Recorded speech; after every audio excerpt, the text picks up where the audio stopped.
My Utmost for His Highest, author Oswald Chambers, copyright 1998. This experience must come. Elijah went up in the whirlwind into heaven, and Elisha saw him no more. 2 Kings 2:11 through 12.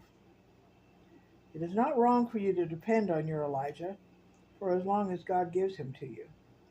But remember that the time will come when he must leave and will no longer be your guide and your leader, because God does not intend for him to stay. Even the thought of that causes you to say, I cannot continue without my Elijah.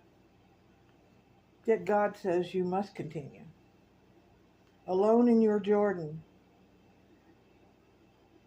The Jordan River represents the type of separation where you have no fellowship with anyone else, and where no one else can take your responsibility from you. You now have to put to the test what you have learned when you were with your Elijah. You have been to the Jordan over and over again with Elijah, but now you are facing it alone. There is no use in saying that you cannot go. The experience is here and you must go. If you truly want to know whether or not God is God, your faith believe. If you truly want to know whether or not God is the God your faith believes him to be, then go through your Jordan alone. Alone in your Jericho. Jericho represents a place where you have seen your Elijah do great things. Yet when you come alone to your Jericho, you have a strong reluctance to take the initiative and trust in God, wanting instead for someone else to take it for you. But if you remain true to what you have learned while with your Elijah, you will receive a sign, as Elisha did, that God is with you. Alone at your Bethel. At your Bethel, you will find yourself at your wit's end, but at the beginning of God's wisdom. When you come to your wit's end and feel inclined to panic, don't. Stand true to God, and He will bring you out His truth in a way that will make your life an expression of worship. Put into practice what you learned while you were with your Elijah, and use his mantle and pray. Make a determination to trust in God and do not look for Elijah anymore. Theology of resting in God. Why are you fearful, O you of little faith? Matthew 8:26.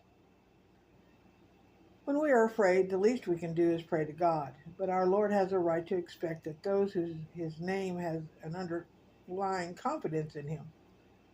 God expects his children to be so confident in him that any crisis, they are the ones who are reliable. Yet our trust is only in God up to a certain point. And then we turn back to the elementary panic-stricken prayers of those people who do not even know God. We come to our wits' end, showing that we don't have even the slightest amount of confidence in him or in his sovereign control of the world. To us, he seems to be asleep, and we can see nothing but giant breaking waves on the sea ahead of us. O you of little faith.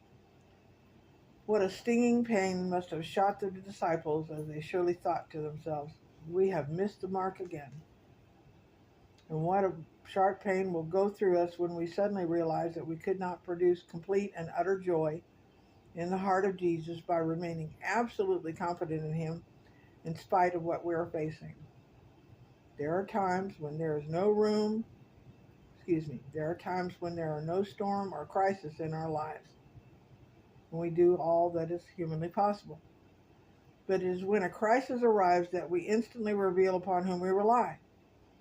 If we have been learning to worship God and to place our trust in him, the crisis will reveal what we can do to a point of breaking, yet without breaking our confidence in him. We have been talking quite a lot about sanctification, but what will be the result in our lives? It will be expressed in our lives as peaceful resting in God, which means a total oneness with him.